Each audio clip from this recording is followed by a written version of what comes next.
Hello, this is Daniel Raymond, the voice behind Ray's Guide. Yesterday, while I was away at work, I saw that CIG had given evaluation copies of the Scorpius Antares, and I thought, well, as soon as I get home, I need to put together a quick first evaluation of the Antares as well. And as you might guess from the fact I'm using Sis and Kate's preview as B-roll, I apparently did not qualify. It's not that they don't know how to find me. When it came to the one time they wanted to do a takedown demand on a video, they had no trouble at all knowing how to find me. I guess it was more that I do produced content and not streaming. Or maybe because I'm not at all shy about pointing out the flaws in their designs, which, honestly, is exactly what I'm going to be doing. And you may be saying, how can I be pointing out the flaws of something that I've never seen or used in a game? Well, it was because while I was planning how to produce the video, the flaw became apparent.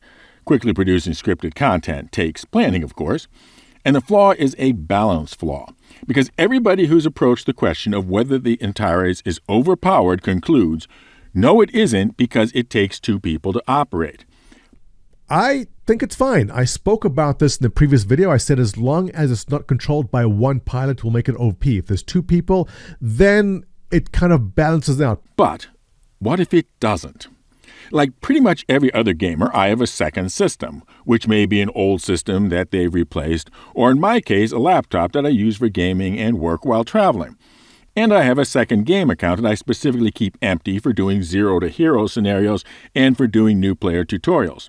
So, I figured to quickly do a review vid, I'd just fire up the laptop, log into it with the noob test account, put that character in the second seat, and be ready to fly and record with my game desktop. As usual. Then I thought about how to set things up so I could reach the laptop when needed and realized that I didn't need to. Once in the E-War seat, the second character didn't need to see the screen, didn't need to use the keyboard, and didn't even need to move the mouse. They just needed to press the left or right mouse button at the appropriate time, which wasn't even all that often. I could just move the wireless mouse for the laptop near the mouse on my desktop, at the right moment, just jab at the button. And I realized I've never seen a two-player combat craft easier to play both seats simultaneous as this one. In fact, I'm going to go as far as to say that anybody who is taking the Antares seriously enough to spend real money on it is going to wind up single-seat dual boxing it. Because it's going to be really hard to find volunteers willing to play in the second seat that's going to require so little of them. So the Antares is going to have to be evaluated as if it was a single-seat ship. And as a single-seat ship, yes, it is overpowered, quite overpowered. So you might say, but wouldn't that also go for other single-seat dual boxing, say the Hurricane or the Standard Scorpius?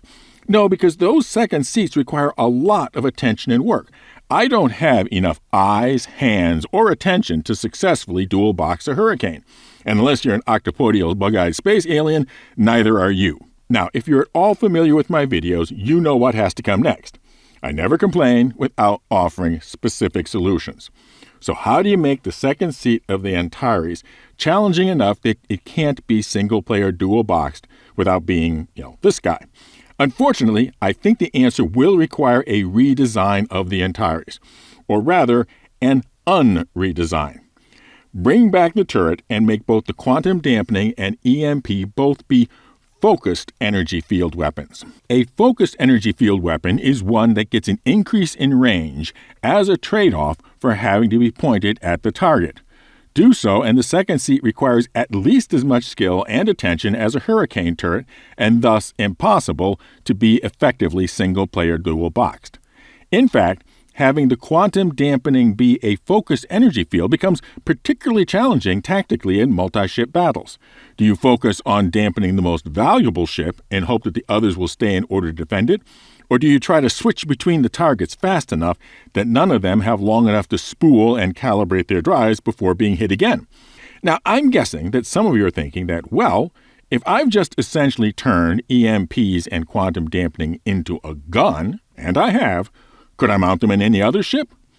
Well, CIG could certainly say that there is a bespoke mounting and particular power requirements, yada, yada, yada, and have it be exclusive.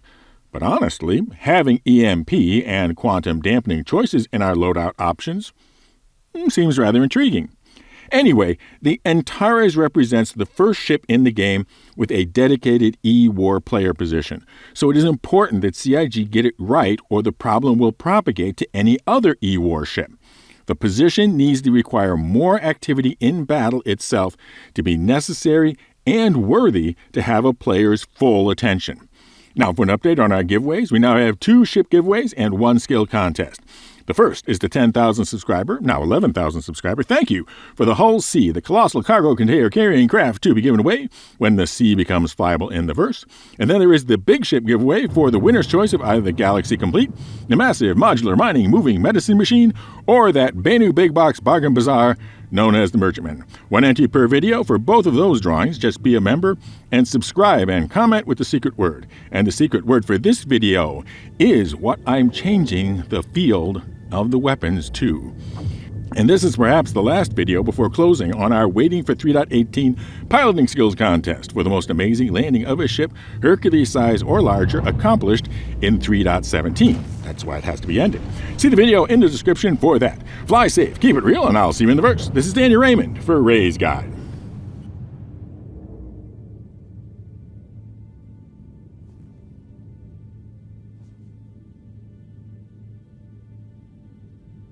Landing complete. Have a pleasant stay.